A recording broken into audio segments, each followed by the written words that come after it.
अस्सलाम वालेकुम रहमतुल्लाहि व बरकातुहू। आज की रात यानी 15 जून की शब ईरान इसराइल के लिए बहुत ज़्यादा अहम है। पूरे मशरिक़ वस्ता के लिए भी ये रात बहुत ज़्यादा अहम होगी और पूरी दुनिया की नज़र भी इस पर बनी हुई है, क्योंकि 15 जून के ईरान के हमले से बुखलाकर इसराइल ने अब ये ऐलान कर दिया है कि वो आज की रात ईरान के तमाम ठिकानों पर हमला करेगा। इसराइल अपनी पूरी क़ुव्वत के साथ ईरान को निशाना बनाएगा। इसराइल की तरफ से यहाँ तक कह दिया गया कि ईरान के सुप्रीम लीडर अल्लामा आयतुल्लाह खामनई को भी निशाना बनाया जा सकता है। उधर ईरान ने भी ऐलान कर दिया है कि ईरान भी आज यानी 16 जून की रात को इसराइल को पूरी ताकत के साथ, पूरी क़ुव्वत के साथ निशाना बनाया जाएगा और ईरान का यह हमला पहले हमले से ज़्यादा ताकतवर और ख़तरनाक होगा और यकीनी तौर पर इसराइल का वजूद नक्शे से मिट जाएगा। ये ईरान ने ऐलान कर दिया है और ईरान का कहना है कि आज की रात वो इसराइल पर अपनी सबसे ताकतवर मिसाइल खैबर शिकन मिसाइल से हमला करेगा। खैबर शिकन मिसाइल सिर्फ ईरान नहीं बल्कि पूरी दुनिया की सबसे अहम और ताकतवर मिसाइल कहलाती है और इस मिसाइल की जो रफ्तार है, इसकी जो रेंज है 1500 किलोमीटर से ज़्यादा है। ये मिसाइल अगर कहीं पर गिरता है तो पूरा का पूरा मोहल्ला साफ़ हो जाता है और यही वजह है कि जैसे ही ईरान ने अपनी खैबर शिकन मिसाइल को लॉन्च करने का आज की रात ऐलान किया है, पूरी दुनिया में इस पर हंगामा बर्पा हो गया है। ट्रंप की तरफ से पेशकश की जा रही है सीज़ फायर की। ट्रंप जो कल तक ये कह रहे थे कि वो इसराइल के साथ खड़े हैं, इसराइल को हर तरह का हथियार दे रहे हैं, अब ट्रंप रूस के सदर व्लादिमीर पुतिन के साथ बातचीत करके कह रहे हैं कि वो सुलह चाहते हैं, जंगबंदी चाहते हैं, मशरिक़ वस्ता में मज़ीद कशीदगी और लड़ाई न हो। तो ये अब अल्फाज है अमेरिकी सदर डोनाल्ड ट्रंप के और बाद में पूरी तफसील बताएंगे कि 1 घंटे तक क्या बातचीत हुई है अमेरिकी सदर की व्लादिमीर पुतिन के साथ और क्यों ट्रंप को अब ईरान का जो खौफ है ज़्यादा दिखाई देने लगा है। खैबर शिकन मिसाइल जो है ईरान की वो बहुत ज़्यादा अहम क्यों है, क्योंकि सबसे पहले इसका नाम ही बहुत ज़्यादा अहम है। इस मिसाइल का नाम है खैबर और खैबर इस्लामी तारीख़ में बहुत ज़्यादा अहम है। आपको याद होगा अल्लाह के नबी सल्लल्लाहु अलैहि वसल्लम के ज़माने में यहूदियों के साथ एक जंग हुई थी और उस जंग में खैबर का किला मुसलमानों ने फ़तह किया और तब से खैबर को बहुत ज़्यादा अहमियत दी गई। दरअसल खैबर का किला यहूदियों के हवाले था और यहूदी लगातार मुसलमानों को परेशान कर रहे थे, मुसलमानों को सता रहे थे, ये शरारत कर रहे थे। उसके बाद इस्लामी फ़ौज ने, अल्लाह के नबी सल्लल्लाहु अलैहि वसल्लम ने खैबर पर हमला करने का मंसूबा बनाया, यहूदियों को भगाने का प्लान बनाया और जब इस्लामी फ़ौज खैबर किला पर पहुंचती है तो खैबर का किला फ़तह नहीं हो रहा था। लगातार इस्लामी फ़ौज और उसके कमांडर गेट को खोलने की कोशिश कर रहे थे, किला पर हमला कर रहे थे, गेट खुल नहीं रहा था, दरवाज़ा तोड़ना मुश्किल हो गया था, कामयाबी नहीं मिल रही थी। उसके बाद अल्लाह के नबी सल्लल्लाहु अलैहि वसल्लम ने ये ज़िम्मेदारी सौंपी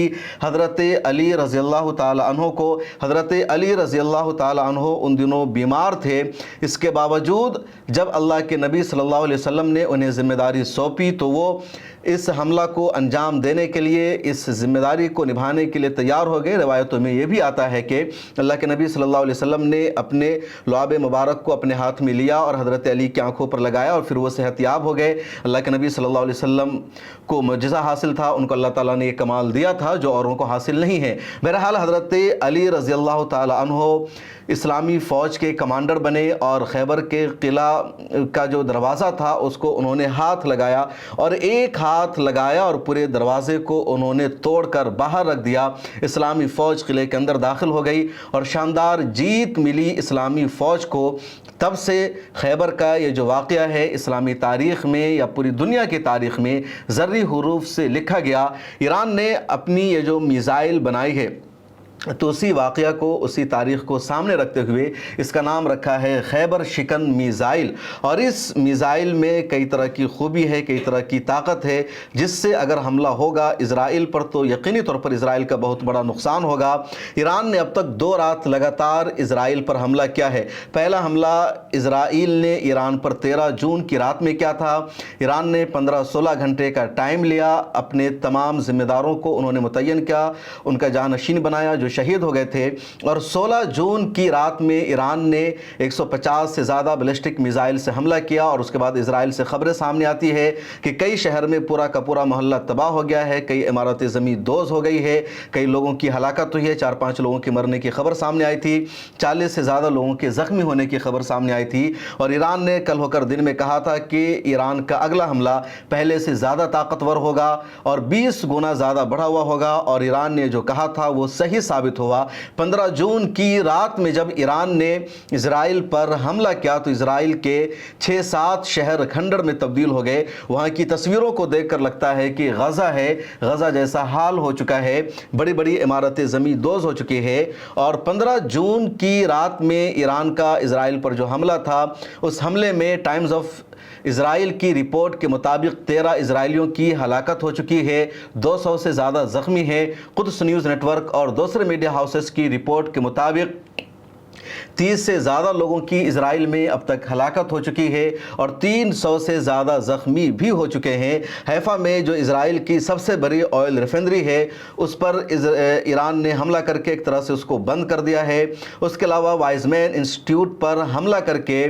ایران نے واضح طور پر میسج دے دیا اسرائیل کو کہ اس کا جو ڈیفنس کا سسٹم ہے، اس کا جو ادارہ ہے جہاں سے ریسرچ کیا جاتا ہے، اس کو اس نے تباہ کر دیا۔ پچھلی رات بھی منسٹری آف ڈیفنس کی بلڈنگ پر حملہ کیا تھا، جو IDF کا ہیڈ کوارٹر مانا جاتا ہے، جس کو اسرائیل کا پینٹاگون کہا جاتا ہے، اور 15 جون کی رات میں بھی ایران نے اس پینٹاگون پر حملہ کیا اور اس کو پوری طرح زمین دوز کر دیا ہے۔ اس کے علاوہ اسرائیل کی میزائل کی جو فیکٹری ہے، بم بنانے کی جو فیکٹری ہے، اس کو بھی ایران نے نشانہ بنایا اور اس کو بھی اسرائیل نے بند کر دیا۔ اس کے علاوہ اسرائیل کا ایئرپورٹ پہلے سے بند کیا جا چکا ہے، اور اسرائیل نے اپنی تمام فلائٹس کو، اسرائیل نے اپنی تمام جہازوں کو یونان اور اپنے دوسرے دوست ممالک کے ہاں بھیجنا شروع کر دیا، اس ڈر سے یا خوف سے کہ ایران ہمارے جہازوں کو، ہماری فلائٹس کو نقصان نہ پہنچا سکے۔ خود اسرائیل کے وزیر اعظم بنیامین نتنیاہو کا جو جہاز ہے، اس جہاز کو پہلے ہی اسرائیل سے باہر بھیجا جا چکا ہے۔ اسرائیلی جو عوام ہے اس میں اب غصہ بڑھتا جا رہا ہے۔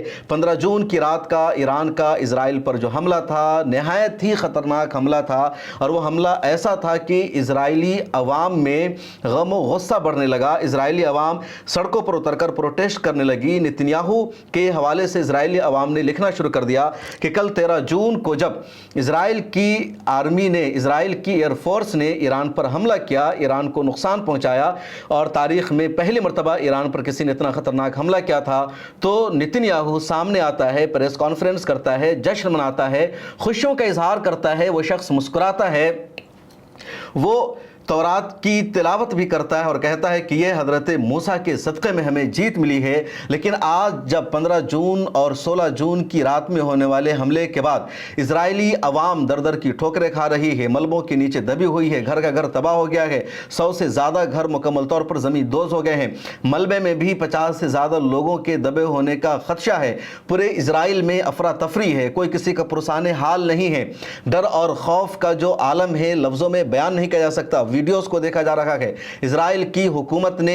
میڈیا کو کوریج سے روک دیا ہے، میڈیا کو کور کرنے پر پابندی لگا دی اور کہا گیا کہ جہاں بھی اسرائیل میں ایران کا حملہ ہوا ہے اس جگہ کی لائیو ٹیلی کاسٹ نہیں کی جائے گی، وہاں کی رپورٹنگ نہیں کی جائے گی۔ ایسے میں بنیامین نتنیاہو کہاں ہیں؟ ایک شخص ہے، اس نے اپنے ٹویٹر ہینڈل پر لمبا چوڑا پوسٹ لکھا اور اس نے ہبرو زبان میں لکھا، اس کا جو میں نے اردو میں ترجمہ کیا ہے وہ میں پڑھ کر آپ کو بتانا چاہ رہا ہوں اور بہت زیادہ اہم ہے، آپ اس کو سنیے۔ ایسا نہیں ہے کہ اسرائیلی عوام بنیامین نتنیاہو سے بہت زیادہ خوش ہے، بلکہ جو کچھ میڈیا میں دکھایا جا رہا ہے اس سے کہیں زیادہ، کہیں بڑا نقصان ہوا ہے اسرائیل کا، اور سینسرشپ کے باوجود وہاں کی عوام سوشل میڈیا پر لکھ رہی ہے، وہ لوگ زیادہ تر ہبرو زبان میں لکھ رہے ہیں، اس لیے عام لوگوں کو پتہ نہیں چل رہا ہے، لیکن میں نے اس کا جو ترجمہ کیا تو ہبرو زبان کہ اس پوسٹ کا جو ترجمہ ہے جس میں وہ شخص کہتا ہے نتنیاہو نے آپریشن کے آغاز پر مسکرا کر کیمرے کا سامنا کیا، یہاں تک کہ اس نے فرینک سینترا کے گانے بھی گنگنائے۔ یہ اس شخص کی مسکراہٹ تھی جس نے ایک زبردست ٹریلر دیکھا ہو یا سمجھا ہو کہ پوری فلم بھی ایسی ہی ہوگی، ایک خود پسند مطمئن مسکراہٹ، حلق سے بمشکل نکلتی آواز میں اس نے کہا، قوم شیر کی طرح اٹھے گی جیسے وہ موسیٰ ہو، مگر پیار کمپنی کے ساتھ۔ لیکن جب بات یافو اور بتیام میں ملبے تلے دبے بچوں کی لاشوں کی ہو تو وہ غائب ہو گیا ہے۔ اچانک کوئی آیت نہیں، کوئی پریس کانفرنس نہیں، کوئی جھنڈا نہیں، کوئی ویڈیو نہیں، صرف خاموشی، سناٹا۔ یہ حساسیت کی کمی نہیں بلکہ ریڑھ کی ہڈی کی کمی ہے۔ ایک ایسا وزیر اعظم جو صرف تب سامنے آتا ہے جب لوگ اس کی تعریف کر رہے ہوں اور ذرا سی ذمہ داری آتے ہی پگھل جاتا ہے۔ یہ اتفاق نہیں بلکہ اس کا طریقہ کار ہے۔ بابی کا تعلق صرف شروعات سے ہے، انجام سے کبھی نہیں۔ وہ ٹیک آف پر نظر آتا ہے، لینڈنگ پر غائب ہو جاتا ہے، کامیابیوں پر سوار اور لاشوں سے دور ہو جاتا ہے۔ پھر اس کے نالائق بیٹے نے اس کا موازنہ چرچل سے کر دیا۔ واقعی چرچل جو ہر صبح جرمن بمباری کے بعد لندن کی تباہ شدہ گلیوں میں نکلتا، لوگوں سے ملتا، جنگ کی راکھ کو چھوتا، نہ کہ چھپتا، نہ ہی سروے کا انتظار کرتا، بس وہاں موجود رہتا، برخلاف بابی کے جو بتیام میں تعزیت کا ایک دکھاوے کا دورہ کرنے تک نہیں آیا ہے تاکہ کہیں اس پر سچے دکھ کی ایک بوند بھی نہ لگ جائے۔ بابی کوئی لیڈر نہیں، وہ ایک پروڈکٹ ہے، ایک اشتہار ہے، چمکتی پکنک کے اندر خالی پن ہے۔ جب تک دھماکے اور روشنی ہے وہ فرنٹ میں رہتا ہے، جیسے ہی خون بہنے لگے وہ خاموش ہو جاتا ہے، جیسے ہی ملبے نظر آئے وہ انتظار کرتا ہے کہ پورا ملبہ صاف ہو جائے۔ ایک ملک جو آگ کے نرغے میں ہے، اسے ایسے شخص کی ضرورت ہے جو کھڑا ہو کر کہے میں یہاں ہوں،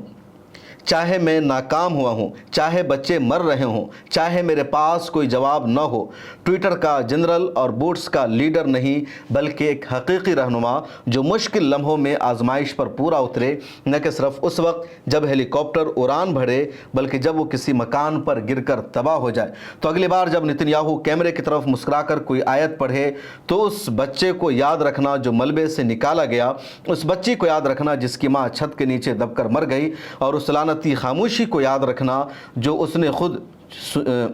چنی۔ تب سمجھ میں آئے گا یہاں کوئی چرچل نہیں، صرف ایک مدھم اشتہار ہے اس لیڈر کا جو شاید کبھی تھا، اب صرف ایک کھوکھلی آواز ہے۔ تو یہ ایک شخص کا تبصرہ ہے ٹویٹر پر، اور صرف ایک شخص نہیں بلکہ اسرائیلی عوام کا اس وقت یہی احساس ہے، کیونکہ سچ میں ایران کے 15 جون کے حملے نے اسرائیل کو اندر سے ہلا دیا ہے۔ اسرائیل کے صدر کا بیان سامنے آیا ہے کہ آج کی جو صبح بہت ڈراؤنی، بہت بھیانک رہی، اور اسرائیل پر اتنا بڑا خطرناک حملہ اس سے پہلے کبھی نہیں ہوا۔ اسرائیل کے بہت سارے لوگوں نے میڈیا میں آ کر کے کہا، کچھ لوگوں نے سوشل میڈیا پر لکھا، جن لوگوں نے 1967 کی 6 روزہ عرب اسرائیل جنگ کو دیکھا، اس کے علاوہ ان لوگوں نے 1976 کی جنگ کو دیکھا، وہ لوگ بھی کہہ رہے ہیں کہ اتنا خطرناک حملہ اسرائیل پر اس سے پہلے کبھی نہیں ہوا۔ اس سے پہلے کے حملوں میں اسرائیل میں اتنی تباہی کبھی نہیں ہوئی، اسرائیل میں محلہ کا محلہ اس طرح کبھی صاف نہیں ہو گیا جس طرح اس مرتبہ ہوا ہے، اور یہ سب ایران نے میزائل کے ذریعے کیا ہے۔ ایران نے کسی ملک کے ایئر اسپیس کو اپنے جنگی جہاز کے لیے استعمال نہیں کیا ہے۔ یہ بات سمجھے کہ جنگوں میں جو فائٹر پلین کا استعمال ہوتا ہے اس میں بہت بڑی تباہی ہوتی ہے، اس میں ٹارگٹ اٹیک ہوتا ہے، پورا کا پورا بم ایک جگہ جا کر کے گرتا ہے اور تباہی کی جو رفتار ہے بہت زیادہ بڑھ جاتی ہے۔ دوسری طرف میزائل کا جو اٹیک ہوتا ہے اس کو انٹرسیپٹ کرنا، اس کو روکنا، ایئر ڈیفنس سسٹم کا استعمال کرنا اس کے لیے بہت زیادہ آسان ہو جاتا ہے۔ اسرائیل جہاں پر ہے اس کے ایک طرف لبنان ہے، ادھر شام ہے، پھر اردن ہے، اور یہ 3 ممالک ہیں جن کی سرحدیں ڈائریکٹ ملتی ہے، کچھ مصر کا حصہ ملتا ہے، اس کے بعد سمندر ہے، اور اسرائیل سے ایران کا جو فاصلہ ہے وہ تقریباً 1700-1800 کلومیٹر کا ہے۔ ایران کی سرحد جو زیادہ تر ہے تقریباً وہ عراق سے ملتی ہے، اور عراق کے بعد جورڈن بھی ہے، ادھر شام بھی ہے، اور ادھر لبنان بھی، یہ سب آ جاتا ہے۔ اسرائیل اپنے جنگی جہاز کو اسرائیل سے اڑاتا ہے اور وہ جورڈن کے ایئر اسپیس کو استعمال کرتا ہے، سیریا کے ایئر اسپیس کو استعمال کرتا ہے، پھر وہ عراق کے ایئر اسپیس کو استعمال کرتا ہے، اور عراق کے ایئر اسپیس کا استعمال کرتے ہوئے وہ ایران پہنچ جاتا ہے، اور ایران پہنچ کر وہ ایران میں تمام اہم ٹھکانوں کو ٹارگٹ کرتا ہے، نشانہ بناتا ہے، وہ واپس آ جاتا ہے، اور عراق میں جہاں امریکہ کا ملٹری بیس ہے وہاں اتر کر وہ دوبارہ سے تیل بھرتا ہے، اور دوبارہ وہ اسرائیل آ جاتا ہے، یا کئی مرتبہ ایران کے جو جنگی جہاز ہیں وہ عراق इराक़ में मौजूद अमेरिका के मिलिट्री एयरबेस का ही इस्तेमाल करते हैं और वहाँ से वो ईरान पर हमला करते हैं, क्योंकि कोई भी जंगी जहाज़ इस वक्त ऐसा नहीं है जिसके पास इतनी कैपेसिटी हो कि वो 1700-1800 किलोमीटर का फासला, इतना लंबा ड्यूरेशन तय करके जाए और दोबारा वापस आ जाए, क्योंकि रास्ते में उसको रिफ्यूलिंग की हर हाल में ज़रूरत पड़ती है। तो वो इराक़ में मौजूद अमेरिकी मिलिट्री बेस का इस्तेमाल कर रहा है। ईरान अगर अपने फाइटर प्लेन के ज़रिए इज़राइल पर हमला करना चाहे तो उसके लिए पॉसिबल नहीं है, क्योंकि ईरान जैसे ही अपने फाइटर प्लेन के ज़रिए इराक़ के एयर स्पेस में दाखिल होगा तो इराक़ में पहले से अमेरिका का मिलिट्री बेस मौजूद है, अमेरिका का डिफेंस सिस्टम वहाँ मौजूद है और वो उसको मार करके तबाह कर देगा। अगर इराक़ की सरहद से बच भी गया कोई ईरान का फाइटर प्लेन तो उसके बाद शाम की सरहद भी आ सकती है, जॉर्डन की सरहद भी आ सकती है और वहाँ भी उसको मार गिराया जा सकता है, क्योंकि जॉर्डन भी इज़राइल के लिए काम करता है। अपने एयर डिफेंस सिस्टम को वो इज़राइल के मिज़ाइलों के लिए इस्तेमाल किया है। इज़राइल के कई मिज़ाइल को जॉर्डन ने मार गिराया है और जॉर्डन सफाई में कह रहा है कि हो सकता था कि ये मिज़ाइल जॉर्डन में कहीं पर गिर जाए, इसलिए उसने ऐसा किया, जबकि ऐसा कुछ भी नहीं था। वो मिज़ाइल सीधे सीधे इज़राइल ही पहुंचने वाला था, इज़राइल पर ही गिरने वाला था। तो अगर ईरान का कोई फाइटर प्लेन, कोई जंगी जहाज़ इराक़ की सरहद को क्रॉस भी कर जाता है तो जॉर्डन में उसे मार गिराया जाएगा या सीरिया में, शाम में मार गिराया जाएगा। और इसके आसपास इज़राइल का डिफेंस सिस्टम मौजूद है। ख़ुद इज़राइल का जो डिफेंस सिस्टम है वो 3 लेयर में मौजूद है, फिर अमेरिकी थार्ड वहाँ मौजूद है। तो इसलिए ईरान के लिए मुमकिन नहीं है जंगी जहाज़ से हमला करना, फाइटर प्लेन से हमला करना। और ईरान अगर फाइटर प्लेन से हमला करना शुरू कर दे इज़राइल पर तो सच में इज़राइल की जो तबाही है वो बहुत भयानक हो जाएगी। इज़राइल की इमारत तबाह हो जाएगी, इज़राइल का पूरा मिलिट्री हेडक्वार्टर ख़त्म हो जाएगा और इज़राइल 100 साल पीछे चला जाएगा। लेकिन ईरान की मजबूरी ये है, या मुस्लिम ममालिक ऐसे हैं जो ईरान का साथ इस मुश्किल घड़ी में नहीं दे रहे हैं और इसी वजह से ईरान ने मिज़ाइल टेक्नोलॉजी पर फोकस किया। ईरान ने मिज़ाइल बनाना शुरू किया, ख़तरनाक मिज़ाइल उसने बनाया और अपने मिज़ाइलों से हमला कर रहा है और मिज़ाइल के हमले का असर साफ इज़राइल पर दिख रहा है, तबाही और बर्बादी दिख रही है। दूसरी बात एक और अहम यह है कि इज़राइल के पास जो फाइटर प्लेन है वो F-35 है जो अमेरिका का दिया हुआ है और वो रडार में नज़र नहीं आता, वो ऊपर से फ़िज़ा में हमला करता है, वो मिसाइल लॉन्च करता है, कई तरह की ताकत उसके अंदर मौजूद है, इलेक्ट्रॉनिक वारफेयर के भी वो जहाज़ सलाहियत रखता है। दूसरी तरफ ईरान के पास जो फाइटर प्लेन हैं वो रूस के दिए हुए हैं और वो पुरानी जनरेशन के हैं, उनके अंदर अब पहले जैसी ताकत नहीं है, जिसमें सुकोई है, मिग है और इस तरह के जो जहाज़ हैं। तो इस वजह से भी फाइटर प्लेन की लड़ाई में या एयरफोर्स की लड़ाई में ईरान पीछे है, इज़राइल आगे है। लेकिन अपनी मिसाइल टेक्नोलॉजी से ईरान ने इज़राइल को झुकने पर मजबूर कर दिया है। ट्रंप और पूरी दुनिया ने अब ईरान की इस मिसाइल टेक्नोलॉजी की ताकत को तस्लीम कर लिया है। इससे पहले ईरान जब लगातार ये कहता था कि ईरान इज़राइल के वजूद को मिटा सकता है, ईरान इज़राइल को सबक सिखाएगा, तो आम लोगों को यही लगता था कि इज़राइल महज धमकी दे रहा है, इज़राइल ज़ुबानी जमा खर्च कर रहा है, इज़राइल के पास ऐसी ताकत नहीं है वरना वो बदला ले चुका होता। खुद जब ईरान ने 13 जून के इज़राइल के हमले के बाद सुर्ख परचम को लहराया तो लोगों ने ट्विटर पर लिखा कि अब तक 4 मरतबा ईरान की तरफ से सुर्ख परचम को लहराया जा चुका है। जब कासिम सुलेमानी को अमेरिका ने कत्ल किया था उस वक्त भी ईरान ने यह परचम लहराया था। जब शहीद इस्माइल हानिया की शहादत हुई थी उस वक्त भी ईरान ने परचम लहराया था। जब शहीद हसन नसरुल्लाह को शहीद किया गया था उस वक्त भी ईरान ने परचम लहराया था। उससे पहले भी कई मरतबा ईरान ने परचम लहराया और 13 जून के वाक़े के बाद भी ईरान ने परचम लहराया। लेकिन इस मरतबा ईरान ने हमला करके सच में दिखा दिया है, साबित क्या है, उसके पास ऐसी ताकत है, उसके पास ऐसे मिसाइल हैं कि ईरान को परेशान किया जा सकता है, ईरान के लोगों के दिलों में डर और खौफ को पैदा किया जाएगा। और यही वजह है कि इजराइल में अब सोशल मीडिया पर लोग ये भी लिख रहे हैं कि आइंदा दिनों में हम ऐसे शख्स को अपना वोट देंगे जो कम से कम 7 घंटे की नींद लेने का मौका दे, जो लोगों को सोने का मौका दे, क्योंकि इसराइल में इस वक्त लोग सो नहीं रहे हैं, हर वक्त वहाँ सायरन बजता है, लोग बुंकरों में छुपते हैं, पनाह लेते हैं, इधर उधर भागते हैं, कोई कपड़ा पहने बगैर भागता है, कोई नंगा होकर के भागता है। जो एम्बेसडर हैं, जो मिनिस्टर्स हैं, जो बाहर के लोग वहाँ मौजूद हैं, वो सब परेशान हो रहे हैं। उसके अलावा जब इसराइल ने अपने एयरपोर्ट को बंद कर दिया है तो इसराइल के जो लोग यूरोप में हैं या दूसरे जगहों पर है वो परेशान हैं, वापस आना चाहते हैं, लेकिन उनकी वतन वापसी का कोई रास्ता नहीं बन रहा है। उनकी परेशानी जो है बढ़ती जा रही है। इधर ईरान से एक और खबर सामने आई है कि ईरान ने इसराइल के 10 ड्रोन को सिर्फ 1 घंटे में मार गिराया है। उसके अलावा 3 F-35 फाइटर प्लेन को मार गिराया हुआ है। इसराइल ने भी ईरान की राजधानी तेहरान में एक ऑयल रिफाइनरी सिस्टम पर अटैक किया है, बहुत बड़ा नुकसान पहुंचाया है। और इस वाक़े के बाद ईरान ने अपना जो सबसे बड़ा ऑयल रिफाइनरी सिस्टम है, जहां से ईरान दुनिया के दूसरे देशों को भी तेल की सप्लाई करता है, उस कंपनी को ईरान ने बंद कर दिया। इस तरह की एक्टिविटीज़ को भी ईरान ने रोक दिया है और ईरान ने साफ कहा है कि वो इसराइल के हमलों का जवाब दे रहा है। इधर ईरान के हवाले से इसराइल का एक और दावा सामने आया है कि उसने अपने ताज़ा हमले में, ताज़ा स्ट्राइक में ईरान के 10 कमांडर को शहीद कर दिया है, लेकिन ईरान की तरफ से अभी इस खबर पर कोई रिएक्शन या रद्द अमल सामने नहीं आया है। उधर पिछले 3 दिनों में इसराइल के हमले में ईरान में मरने वालों की जो तादाद है वो 86 यानी 86 हो चुकी है और ज़ख्मियों की तादाद भी 400 से तजावुज़ कर चुकी है। लेकिन